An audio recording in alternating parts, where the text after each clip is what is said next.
C'est pourquoi, frères saints, qui avaient part à la vocation céleste, considérez l'apôtre et le souverain sacrificateur de la foi que nous professons, Hébreux 3. Nous sommes participants de la vocation céleste. Le Seigneur Jésus-Christ est notre apôtre et notre grand prêtre. Nous entrons dans cette participation, dans cette compagnie intime de lui-même, afin de construire avec lui, pour Dieu, cette habitation, cette maison éternelle. Mais Christ l'est comme fils sur sa maison, et sa maison, c'est nous, pourvu que nous retenions jusqu'à la fin la ferme confiance et l'espérance dont nous nous glorifions. Hébreux 3,6. Dans cette portion de l'Écriture, l'auteur nous parle de deux maisons. L'une des maisons construites par Moïse, l'autre maison construite par le Seigneur Jésus-Christ lui-même. Ce qui avait été construit par Moïse n'était finalement qu'une ombre des réalités célestes, bien que tout était accompli conformément au modèle montré par Dieu. Mais maintenant, notre Seigneur Jésus-Christ lui-même, qui est notre apôtre et notre grand prêtre, est en train de construire un édifice éternel. Il désire que nous soyons ses collaborateurs dans cette immense tâche. Vous avez été édifiés sur le fondement des apôtres et des prophètes, Jésus-Christ lui-même étant la pierre angulaire. En lui, tout l'édifice bien coordonné s'élève pour être un temple saint dans le Seigneur. En lui, vous êtes aussi édifiés pour être une habitation de Dieu en esprit. Éphésiens 2, 20, 22. Une habitation de Dieu en esprit, c'est encore un mystère. Dieu est si grand, il est insondable. Il est si grand que les cieux des cieux et tout l'univers ne peuvent le contenir. Cependant, il désire que toi et moi construisions pour lui une habitation éternelle. C'est parce que Dieu ne vit que dans deux endroits précis. Premièrement, il vit dans un lieu élevé et saint. En second lieu, il vit dans un cœur humble, un cœur brisé et contrit. Car ainsi parle le Très-Haut, dont la demeure est éternelle et dont le nom est saint.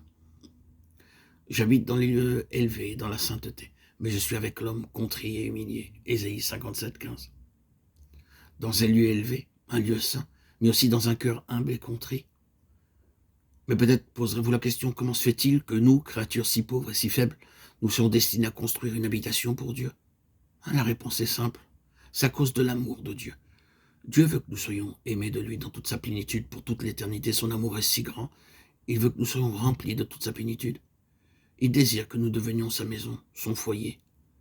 Nous pourrions l'exprimer d'une autre manière et dire « Dieu a la nostalgie de posséder ce foyer ». Nous pouvons illustrer la chose de façon très simple. Beaucoup d'entre nous doivent se rendre à l'extérieur pour leur travail. Certains travaillent dans des écoles, des bureaux, des magasins, des ateliers ou des centres médicaux.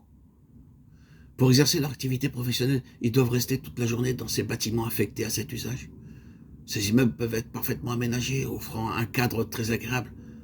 Cependant, jamais vous n'appellerez cet endroit votre foyer. Si, vous rendant le matin à votre travail, vous rencontrez un ami qui vous demande « Où vas-tu » vous répondrez « Je m'en vais au travail ».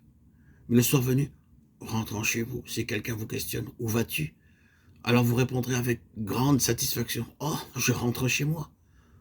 Pourquoi êtes-vous donc si empressé et si heureux? Parce que vous avez votre femme à la maison, vos enfants, vos parents vous y attendent. C'est l'amour qui constitue un foyer. Un bâtiment lui-même ne peut pas constituer un foyer. Un beau mobilier ne peut pas constituer un foyer. C'est uniquement l'amour qui fait un foyer. Dieu est amour. Dieu veut nous aimer en plénitude pour l'éternité. C'est pourquoi il veut que nous construisions en collaboration avec lui une habitation, une demeure éternelle, céleste, glorieuse et spirituelle. C'est dans cette même intention que nous avons été appelés à être des pierres vivantes. Et vous-même, comme des pierres vivantes, édifiez-vous pour former une maison spirituelle, un saint sacerdoce, afin d'offrir des victimes spirituelles agréables à Dieu par Jésus-Christ. 1 Pierre 2,5.